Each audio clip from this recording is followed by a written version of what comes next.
Un fatto di inaudita gravità senza precedenti che necessita di un intervento forte e deciso da parte delle istituzioni. Con queste parole Giovanni Bitti, presidente di Confindustria Sardegna Centrale, commenta in una lettera indirizzata al prefetto di Nuoro Luca Rotondi la gravissima situazione in cui versa la sanità nuorese nell'occhio del ciclone per il graduale smantellamento dell'ospedale San Francesco.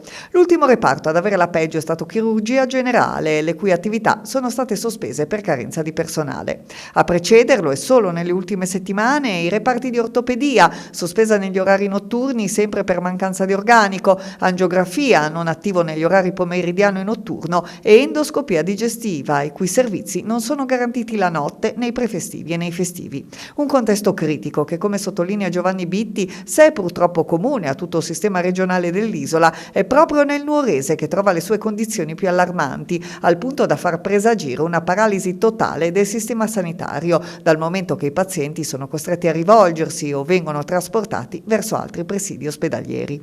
Per non parlare dei possibili scenari in caso di pazienti che richiedono interventi urgenti. La preoccupazione di Confindustria Sardegna Centrale è legata anche al fatto che alla strutturale debolezza economica del territorio, con lo smantellamento progressivo del San Francesco si aggiungono inevitabilmente i disagi sociali e la privazione di un diritto essenziale quale quello alla salute.